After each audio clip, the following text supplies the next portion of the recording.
Bang, dua pertanyaan. Apa sih? Bang, Bang, dokter minta maaf. Dokter minta maaf dan kamu menjadi panutan dia.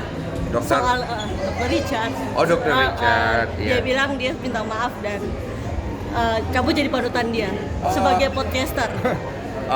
Saya pribadi itu salah satu orang yang selalu melihat Dr. Richard itu sangat potensial sebagai public figure ya.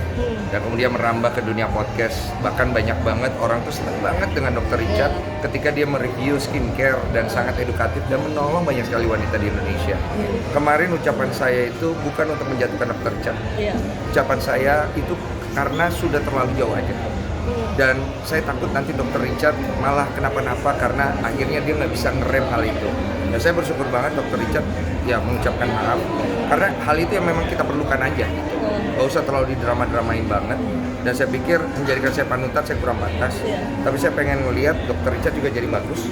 Dan orang seperti Dr. Richard harus kita support dengan ya kalau memang salah harus dikasih tahu salah kan. Cuma saya kan nggak mau perang sama Dr. Richard dan saya juga nggak pengen apalagi namanya akhirnya jadi musuh-musuhan drama gitu, nggak perlu kan. Dan saya pikir Dr. Richard you're doing very good. Itu hal yang perlu lakukan dan kedepannya kalau lu ngelakuin salah, gue ngelakuin salah, kita semua perlu melakukan hal yang dewasa aja udah cukup seperti itu. Tapi gara-gara podcast sebenarnya kamu jadi dipuji-puji banget pemikirannya dewasa, terus nggak aneh-aneh, podcast yang bagus gitu. Pujian itu bukan buat gua, pujian itu untuk Dr. Richard, untuk orang-orang yang juga sama-sama menyuarakan bahwa hal seperti itu nggak bagus. Banyak kok influencer lain dan juga content creator lain yang berbicara sama seperti saya, bukan cuma saya. Saya hanya mewakilkan bagian dari itu aja. Porsian saya kecil. Tujuan saya ngomong kayak begitu hanya satu. Saya melihat ada satu orang wanita namanya Amy, orang Korea. Dia kehilangan 4 anak. Dia punya problem dan jangan anaknya dilibatkan di dalam digital apalagi namanya di dalam wawancara. Kalaupun dilibatkan jangan kalau bisa di blur dan biarkan mereka selesaikan itu di ranah pengadilan. Cukup seperti itu aja. Nah terakhir, Bu Ami kemarin sudah di Polda dan sudah masuk kasusnya di pengadilan Singapura.